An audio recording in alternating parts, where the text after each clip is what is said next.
আমাদের আগের প্রেমগুলো খুবই ভালো ছিল, আর এখন ডিজিটাল প্রেম। এই ডিজিটাল প্রেমে কি হয় সেটা তো জানেনই, আর নাই বলি। আর শাকিব খানকে নিয়ে ছবি করার মতো বাজেটও আমাদের নেই, কেউ দিতেও চায় না, আমরা পাইও না। তো এত টাকা একজনের পিছনে চলে যায়, আর বাকি আর্টিস্ট গুলি বা আমাদের যত ক্রু আছে তাদের পেছনেও আমাদেরকে টাকা লুব্ধি করতে হয়। তো আমাদের মানে আমরা চাই না যে, আর সিনেমা হলগুলো নিতে চায় না, অন্য কারোর যে আমরা ছবি বানাবো বা দিব, সিনেমা হলগুলো নেয় না। তো আমি এত ওই রিস্কে যেতে চাচ্ছি না। না, ওনার বিকল্প তো এখনো আমাদের বেশি কেউ নেই। আমাদের বেশি টাকা চেয়ে ফেলে, তো দেখা যায় কি যে পারি না আমরা আসলে বাজেটটা খুলিয়ে উঠতে। আমাদের স্পন্সর থাকে, তাদের কাছ থেকেও আমরা ওই পরিমাণ বাজেটটা পাই না, সরকার থেকেও পাই না। যারা পায় তারা তো পায়, জানেনই আপনারা, এটা নতুন করে বলার কিছু রাখে না। তো আমরা আসলে এত বড় রিস্ক নিতে পারি না, করিও না। আচ্ছা, আমরা আরেকটা আর এখন তো ওটিটির প্ল্যাটফর্ম, তো আমরা এখন চেষ্টা করি কম বাজেট নিয়ে ওটিটিতে ছবিগুলো তৈরি করে ওখানে দিতে। আগে চিঠি আদান প্রদান ছিল, আমাদের ছিল। এটাকে আসলে প্রেম, তারা প্রেম বলে কিনা কি বলে আমি ঠিক বলতে পারবো না, তবে আমার দৃষ্টিতে এটা প্রেম না, এটা অন্য কিছু হয়তো বা। আমার দৃষ্টিতে আচ্ছা, আমাকে প্রেম ছাড়াও ছবি বানানো, সেই ছবিতে দেখা যায় অ্যাকশন দিয়ে বা ছবির গল্প দিয়ে, ড্রামাটিক গল্প দিয়ে ছবিটা হিট করে দেবে। সেই ধরনের নতুনত্ব দিয়ে আমরা কি পাবো? হ্যাঁ, অবশ্যই। আমার তো গেছে এর মধ্যে কিছু কয়েকটা নাটক গেছে, তার মধ্যে একটা ছিল, সেটা হচ্ছে মায়ের ইচ্ছা। ওই নাটকের মধ্যে তো কোনো প্রেম বা এই জাতীয় কোনো কিছু ছিল না, কিন্তু ওটাতে হলো কি মাকে কেন্দ্র করে হয়েছিল। গ্রামের একটা সম্পূর্ণ গ্রামের নাটক। তো সেখানে আমি অশিক্ষিত একটা ফ্যামিলি, মানে গ্রাম, সেখানে কিভাবে শিক্ষাটাকে প্রবেশ করানো যায়, আমি ওইটার উপর মূল দিয়েই নাটকটা তৈরি করেছিলাম।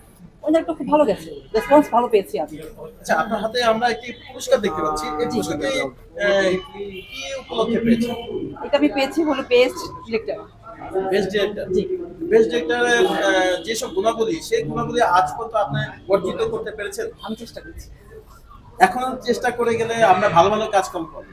না, আপনারা অবশ্যই দোয়া করবেন। আপনাদের সাপোর্ট থাকে, সবচেয়ে বেশি মূল যেটা, সেটা হচ্ছে আপনাদের সাপোর্ট।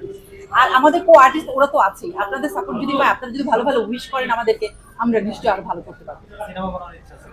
ভাই, এটা অনেক বড় কাজ। আর আমাদের দেশের সিনেমাগুলো এখন হয় কি জানেন, ওই সিনেমা হলে যায় না।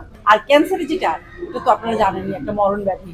তো চিন্তা করতেছি যে এর উপর যদি একটা মেসেজ দেওয়া যায়, সবাই যদি সচেতন হয়, তাহলে এটা মানে আমাদের সবার জন্য ভালো। আচ্ছা, যেহেতু প্রেমের কথা বললেন, আমাদের যে ভাইজান আছে, ভাইজানের সাথে কি প্রেম করে? ভাইজানের সাথে তো প্রেম করে হয়েছে।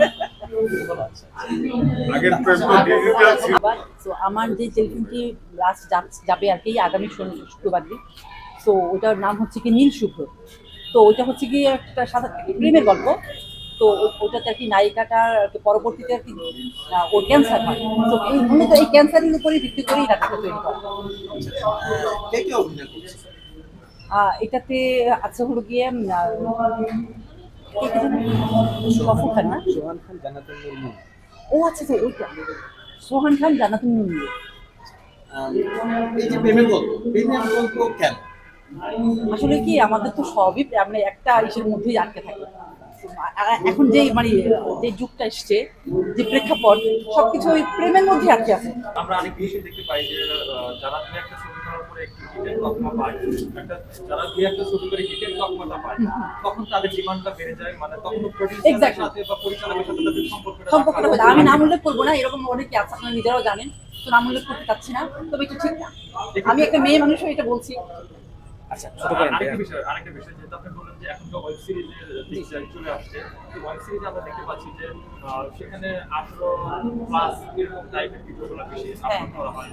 এক্ষেত্রে আমাদের অবক্ষয়, সমাজের অবক্ষয় তো কিছুটা হচ্ছে, ভালো হচ্ছে, পাশাপাশি পুরোটা যে অবক্ষয় হচ্ছে তা কিন্তু না, শিক্ষণীয় জিনিসগুলিও দেখাচ্ছে। তবে হ্যাঁ, আমাদের উচিত এই জিনিসটা একটু মানে লক্ষ্য রাখা।